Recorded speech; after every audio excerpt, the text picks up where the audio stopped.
moment, and we're going to send... He's really playing his paw right here, or do you want closer? No, it's alright, it's alright. Okay. Well, Shelley, you're one of the soigneurs of the team. You're behind the scenes. People you don't get too much credit for the things you do. Can you tell me roughly, what does a soigneur do in a day in the Tour de France? Well, we should define what a soigneur is. Soigner means to care for, so a soigneur takes care of the riders, and that means that they do everything from wake them up in the morning to put them to bed at night. Just like the mechanic takes care of the bike and the manager takes care of the organization, the soigneur takes care of the body and the soul of the rider.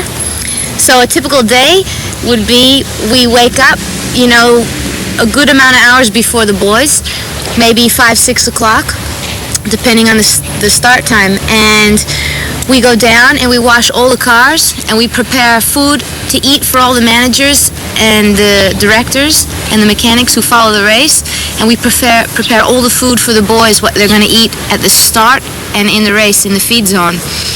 And we wake up the boys. Somebody's in the kitchen making sure that all the food's going to be on the table that we ordered at the right time. Then we have one soigneur who stays in the restaurant and makes sure the food's moved out. And if the food is really bad, we go in the kitchen and scramble the eggs ourselves and, hustle them in there. And then it's time for all the boys to go back to their room. After maybe 45 minutes of eating, the boys finish, they go to the rooms, and we carry all their bags down and load them in the trucks. And then 2 soigneurs leave, and they go to the next hotel.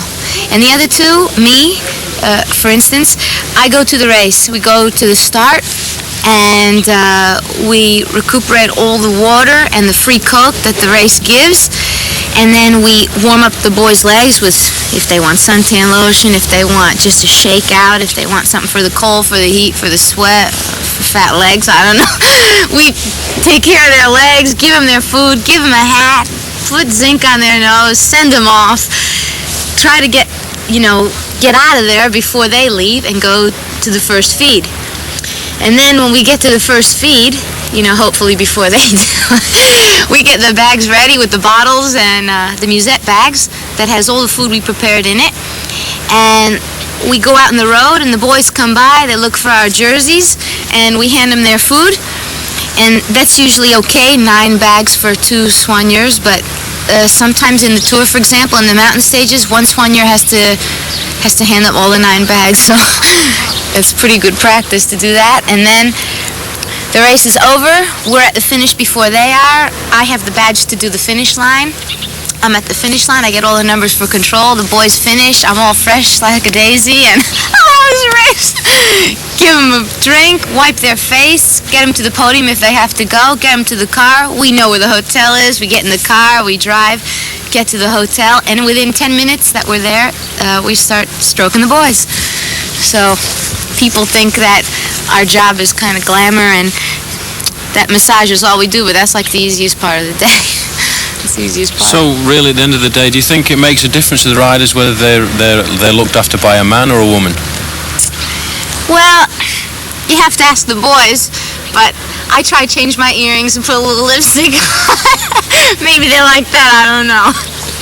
So do you think that they appreciate what you do for them, or do they just do they treat you as another member of the team?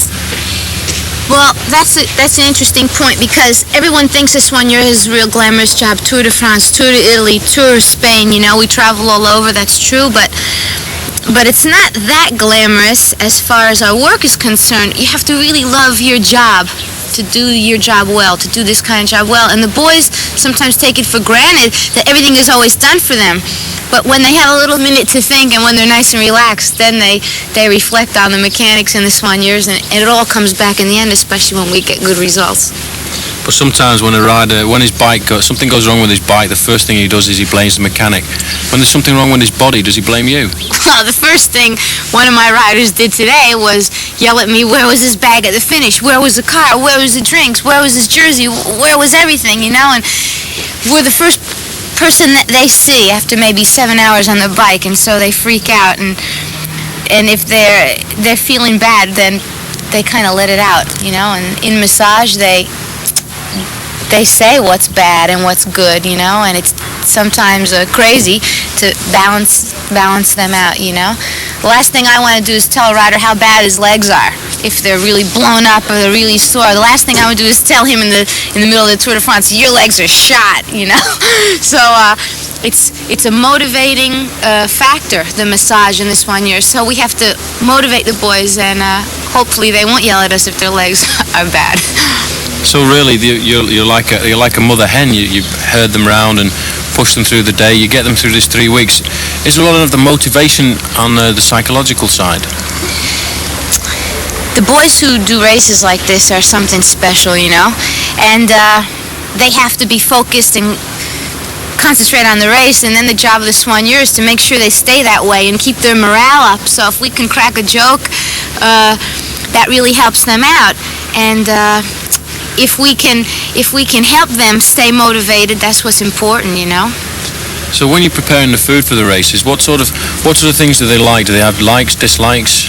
Well, there's the medical standpoint, you know. All the team doctors, they tell us the boys have to ingest this many calories, this many liters of liquid with electrolytes and salts and sugars and this and that.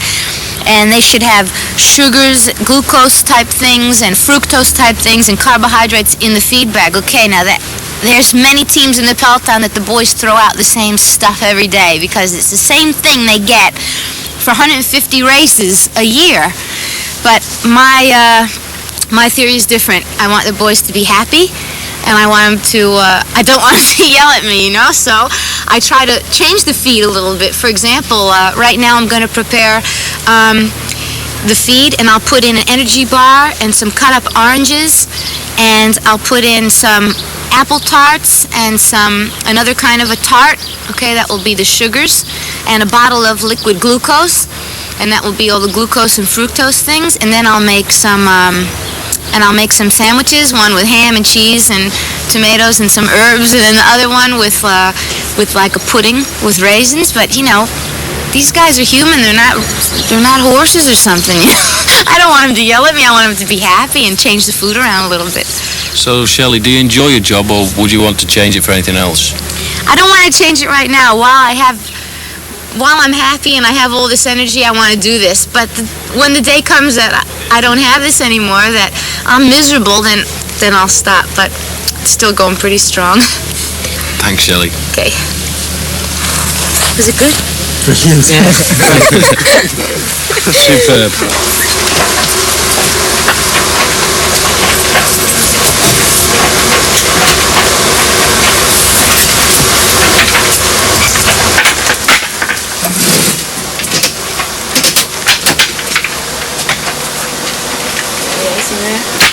Here.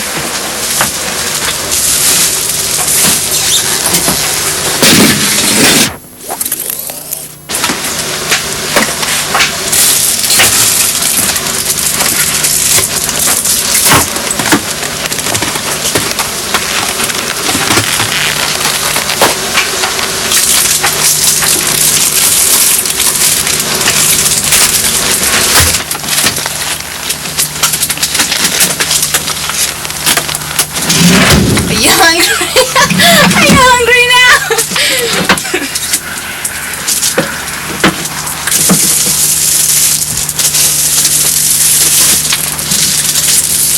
Come on, we're putting whistles in the feed. Hey.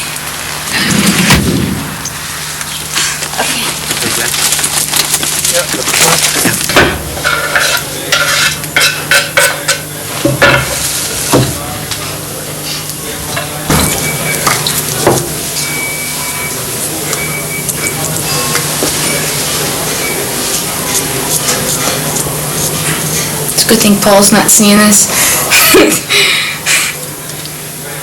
He would have got angry.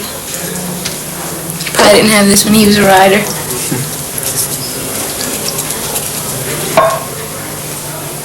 Okay.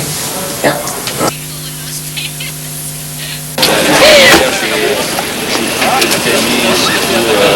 Okay.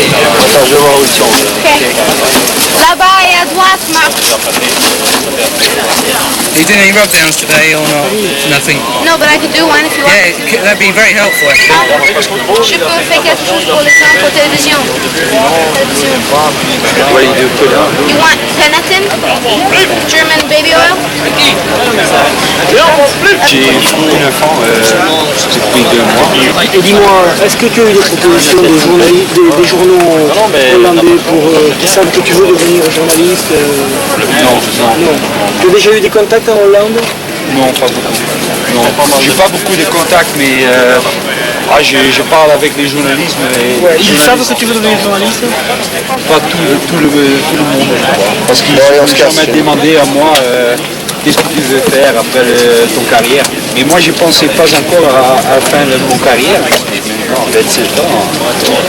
Moi, je pensais encore rouler 35, 36 ans, 37 ans. Le mois de l'eau, là, je vais rouler encore 10 ans. Quand c'est possible. Le mois de l'eau. Ça va avec le bilan, Ça, c'est le mot bidon. Allez. Pas de l'eau, ça? Non, c'est son bon bidon. Oh merde, Johan, je viens de te voir à l'arrivée. Better when you guys get it with oil, I think. Yeah, that's fine. It's great. 5 kilometer verder, dan stopt de start. Hij is weg, hè? C'est pas venu hier soir. Je viens de te voir à l'arrivée quand même. Time to go, honey.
Shelley, say something.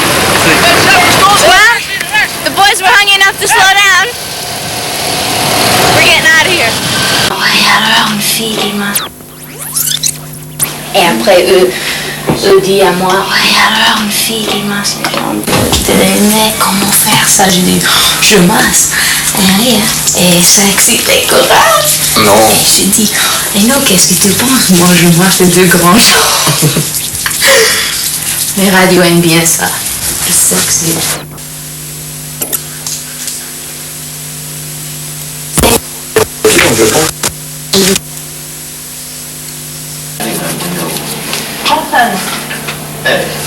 Voyez. Ouais.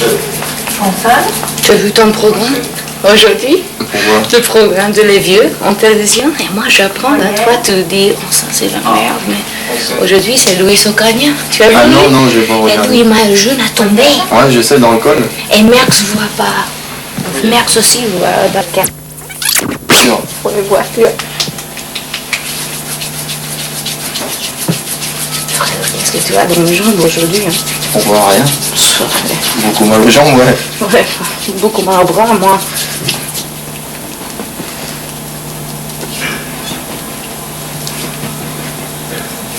Je vais mettre mon oreiller, comment dire? Moi? Ah, tu peux y aller.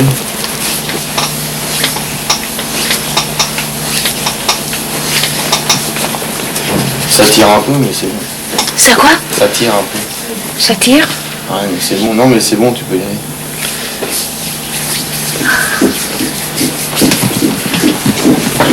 Ça marche comme l'année dernière. Je commence à demander avant le Giro et lui parle à Colette, lui dit, ouais, Louis il fait. Pour moi, pour tous les Français. Et il a pas fait, ouais, je sais, tu m'as déjà dit. Tu vois, puis quand tu arrives au bout, tu arrives au bout, c'est à droite, jusqu'à peu près la bassette, tu prends à gauche, on ne peut pas le perdre.